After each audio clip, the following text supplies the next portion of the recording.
Hey Eurovision fans, today I'm giving you my analysis of the Malta Song Contest. That's Malta's national final. I'm going to give you my general thoughts, who I think can win. We'll look at my top 10 and your top 10. So let's kiki. Hi, my name is Tom. I'm an Irish Eurovision analyst and you can find all of this stuff on my Eurovision channel. So in case you don't know, I've already reacted to all 24 songs in the Malta Song Contest, so go check that if you haven't seen it already and then come back to this. Let's first go into my general thoughts about the contest. So I actually thought this was pretty enjoyable. I usually only cover the final of Malta. This year I did all of the songs because there was such a lot of hype this year, which is kind of nice to see. It's nice to see Malta get some positive attention. So overall, I thought there was some enjoyable stuff here. It was actually kind of hard for me to do my top 10 because there were songs that I felt an affiliation with. This national final though is still way too big. Way too big. Snippy snip time. Damn, babe. 24 songs, no. 10 songs, 12 songs would have been really good. It would have increased the average quality. It would have made this a really decent national final. Instead, there are 10, 12 songs which are totally hopeless, which should not be here, and it just washes the whole national final out. So I'm imagining that they have to fill up 3 shows. So because of that, they want to have more and more songs. More means they can have their ad breaks. If you've never seen the Maltese national final before, there are ads everywhere. It really is, I think, a way for them to get revenue for the broadcaster. But really, unfortunately, it really does dilute the quality a lot. And I think if they want to attract better artists, they should look at someone like UMK who has less acts, which means the quality goes up, which raises the prestige of the contest, and then they get better people entering. So I think they should have something like maximum 16, 8 and 8, and then 10 or 8 in the final. If it's a case of letting people down, I volunteer as tribute to be the person to slice and chop and cut this national final down. Way too big. Another thing, there should be a maximum limit of 2 ballads. 1 male ballad, 1 female ballad. That is it. Maltese ballads do not work. There's no evidence or history of Maltese ballads working for decades. Stop it. They're so painful. Malta do much better when they go folky and fun. These ballads are just horrific. Stop it, Malta. Maximum 2, that's it. They're like dementors. They suck the living soul out of the national final. So just feel like editing, small editing like that could just really raise the profile, and then that's going to make it better for the future. Overall, it was mostly pop, not much variety. We did get Kantera with a little bit of folk, and we got, I think his name was Matthew had a little bit of pop rock. It was like 90% pop, 10% rock. I don't care. I'm going to take it. I'll get anything that's not pop. Yeah, I would like to see a little bit more diversity as well. Really great to see lots of Maltese this year. I really enjoyed that. Like Malta haven't sent a song in Maltese since 1972. 71, 72, their first 2 years they did, and then all in English. Keep in mind before, I think it was 1998, before that you had to sing in your national language. Malta's one of their national languages was English, which is why they actually did pretty well in Eurovision, because they had a language advantage. Like Malta used to be consistently top 10 in the 90s until they got rid of that rule, and since then they've struggled more. Yeah, Malta should definitely be thinking about sending a song on Maltese. It's a really pretty language. It has a mystery. It gets rid of any problems with lyrics. Yeah, it's very strange that they aren't pushing them more, but I'm really happy to see there were more Maltese songs this year. So that's really something I want to see more in the future. Less songs, less ballads, more Maltese. Give me a 3-song national final, all Maltese songs, all upbeat bops. Before we talk about who could win, let's talk a tiny bit about the format. We're going to have 2 semi-finals and then a final. We're going to have a jury and televote in the final. Visually, we don't have that much to go on because everybody was in the same studio. I appreciate that they actually did that. They brought them in and said, okay, we're going to film a small music video. We didn't really get that much information. We got some styling and we got how they kind of perform, but we didn't get any vocals because it was lip synced. We didn't get any colors. There was no customization. So I would like in the future that they maybe like let them customize the room, pick their own like images to put in the back, let them put like 4 or 5 objects in the room. It looked like everyone was singing in front of the sudden lights. It was just a bit repetitive. I think it would be quite easy to make it customizable to add more interest. Okay, so who is going to win the Malta Song Contest? Well, I think the first contender, everybody agrees, is Kantera. I'm not going to say the song name. You know what it is, the one with lots of laughs. This seems like the wisest choice to me. You know, like I said, Malta has sent so many songs in English, so many pop songs. The last 2 years, I think they've actually had really good entries. I thought The Busker was excellent.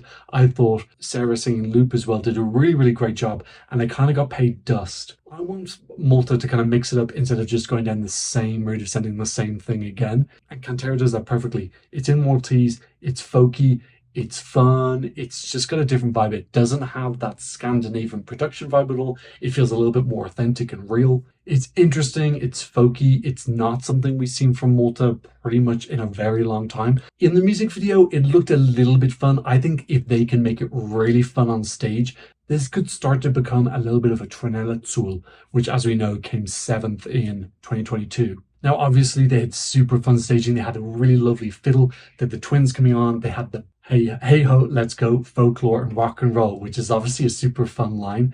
Kantera aren't going to have anything like that. So I don't think it's going to be a super fun entry, but I definitely think they could get like a cultural, interesting feel. It'd be nice if they could bring in some fun somehow, maybe in the costumes or how people perform. But yeah, even with revamp, just put in one fun line like Trönelletsol did. But they don't have to follow Trönelletsol's recipe. But there is a basis for a song like this doing well. Trönelletsol coming second in the televote. Okay, a second potential contender for the win is Miriana Conte with her very, very naughty song, Can't. By the way, in that reaction video that I did, I went into my explanation about the wordplay in this. So if you aren't a native English speaker or don't understand, go check that out where I explain what this word means. This for me is a super, super risky entry. I think people within the community get it because we do tend to say serving can't. We say the naughty version a lot. It's very much in the LGBT plus community and its allies, which is very much a large proportion of the Eurovision community. So I think that we get it and we get the joke and we think it's funny.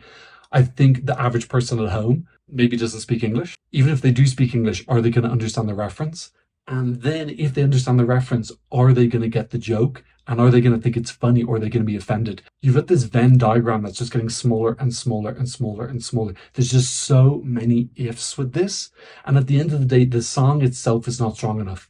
This song would not qualify without the wordplay. Absolutely not. It would not qualify. If Luke didn't qualify and the Busker didn't, there's no way that this song would without the can't wordplay.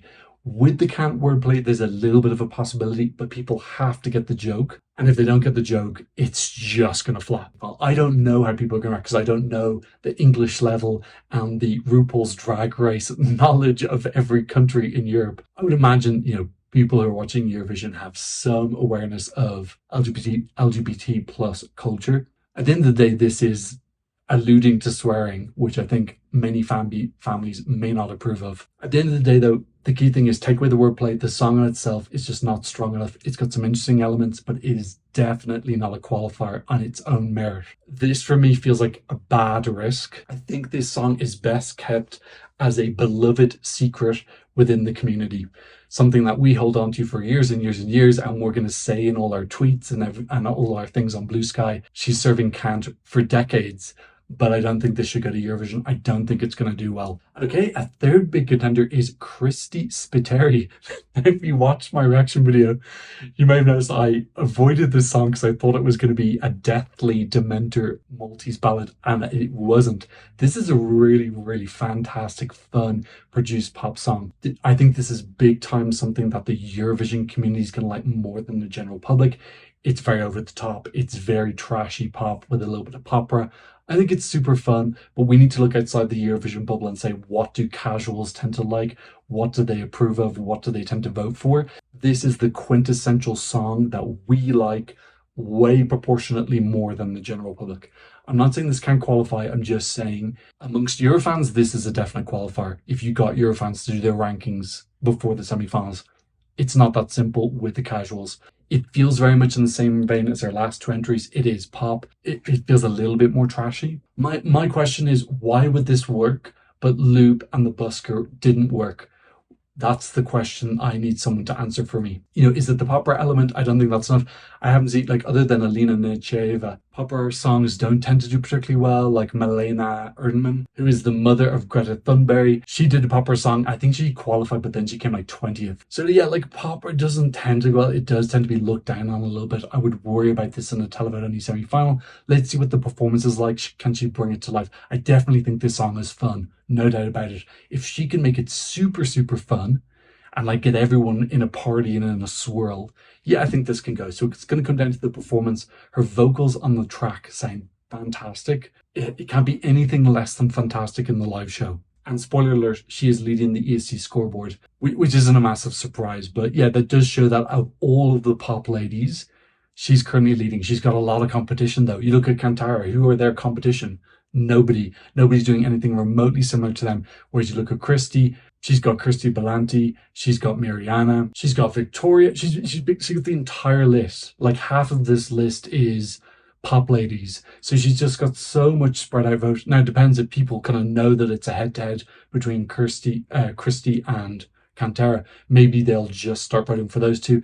If it becomes a four-horse race though with Victoria and Miriana, the vote starts getting split and that goes in the favor of Kantera. So those are the three that I think are the most likely to win. I know some people are going to put in Victoria in there as well. Personally, I don't see it, but if you're to say those three don't win, someone else does, yeah, definitely Victoria I think would be in the mix as well.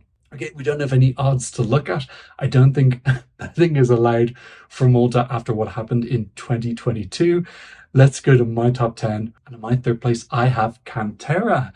I would love to see a song on Maltese go to the competition. I think this song is really, really nice. It doesn't have massive listenability for me. I don't want to listen to it a lot, but I'm really looking forward to the live performance. I think it could elevate like Tranella Sul. And I just think Malta need to mix it up. They've tried pop ladies, they've tried pop boys. It's time to try something different in Maltese for the first time since 1972. That's crazy. And both the times they sent Maltese songs, they came last. Maybe that's why they stopped doing it. My number 2 song is, and I would not have believed you if you told me this before I pressed play on the thing, it is Kristi Spiteri. That ended up being my second place. I thought it was really, really fun. I love the pop art. I love how it speeds up towards the end. If she can make the staging super fun, I think this could really elevate it. But this is very, very enjoyable and a super fan favorite, which means my number 1, if you saw my reaction, this might not be a surprise. My number 1 is Hayley Whistleblower. I've never laughed to a song more, I think, in the entirety of this channel. I'm pretty sure it's intentionally funny because Tom Hugo was one of the songwriters. I love this. It's the story of a woman who's such a terrible gossip, and you can't tell her anything. She's going to tell everybody. You can't let her be on a national final panel because she's the one who's leaking all the songs. She was the crystal ball that used to be on Twitter. I love how she's taking zero responsibility for it. She's like, I'm a gossip and it's your problem. It's your fault. You shouldn't have told me anything. I'm the gossipiest person in the world. I love it. I'm so obsessed. It puts a smile on her face. My favorite lyrics ever. Just brilliant. So this is my number 1. Let's have a look at the community from the Eurovision scoreboard. And we can see Nathan in 10th, Krista Suyak in 9th. I don't remember Krista, not a good sign. Justine, I don't remember. 7, let's go to people I remember. 7th place is Hayley Whistleblower, good taste. Adria Twins, singing in Maltese, a lovely ballad. 5th place we have Kelsey Balante, who I believe she was part of Urba last year. 4th place we have Victoria singing Juno. 3rd place we have Kantera. 2nd place we have Miriana Conte serving Kant. And in 1st place we have Kristi Spiteri with Heaven Sent. And you can see that there's a real battle at the top there between Kristi and Miriana. And then quite a big drop, around 3,000 points down to Kantera. And then there's a huge 4,500 points drop to Victoria. So this really does look like those 3, which are the 3 I mentioned. That wasn't the only reason I put those 3 as in my winners.